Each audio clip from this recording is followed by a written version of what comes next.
Most people think the secret to finding great tax advice is finding the right expert. But what if I told you the real game changer is something almost every business owner overlooks?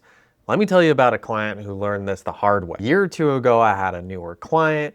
We hadn't had time to get acquainted with their business yet, but we were starting in busy season. So we do a projection to figure out what their extension payment should be, and we come up with a number. Well, once we communicate this with the client, they tell us, wait, why is it that I owe so much? And so we go through the financials, we show them, hey, this is what your financials are showing, here are the deductions you're able to take, here's how everything is reported. And they still were like, well, this doesn't quite make sense. I've been putting money into the business just to keep it running and to pay the bills. How is it that I made so much that doesn't make sense with what I think is going on in the business? And most times when a business owner has a feeling on whether they're doing well or not doing well, their gut is usually right. So we dug in a little further into the bookkeeping and realized that their bookkeeper was not recording things correctly. And instead of recording deductions, they were actually recording things on the balance sheet as loans. And so this client was not able to benefit. So we had to go back, redo all of the accounting in order to find out what their income was to actually get them the right tax payment. All of this ended up being a lot more costly and time consuming than it would have been had they just had good financial records in the first place. What I'm really saying is that good financials are the foundation for good tax advice. You can't have one without the other.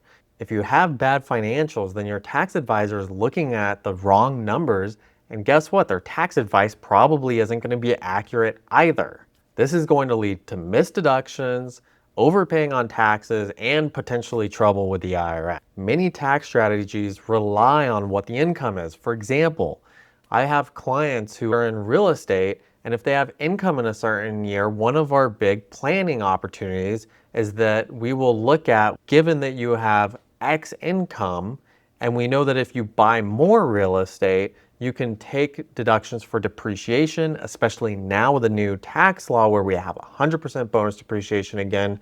The question becomes, well, how much property do I have to buy in order to offset my income? If you're asking me that and you can't tell me what your income is, or you don't have financials where I can look at them and figure out what your income is, then guess what? I can't answer the question. Speaking of this, the next important thing when it comes to having financials isn't just that they're accurate, but that they're timely.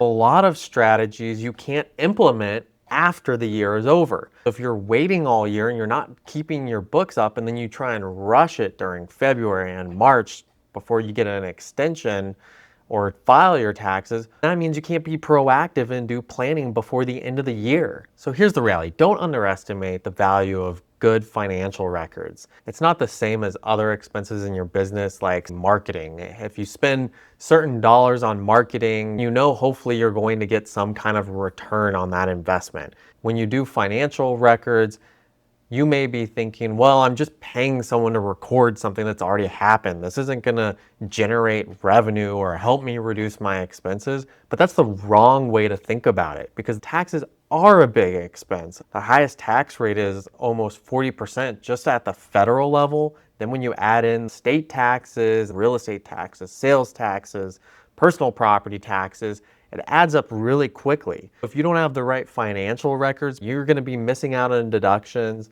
and you're not going to be able to do proactive planning, and it's going to increase those expenses. You're going to be overpaying. So the reality is that it does have value. It's not just recording things that are happening. It's allowing you to be proactive. I encourage you, if you don't already have good financials that are timely, to fix that now before it's too late and it ends up costing you more later. Hope this helped. I'll see you in the next video.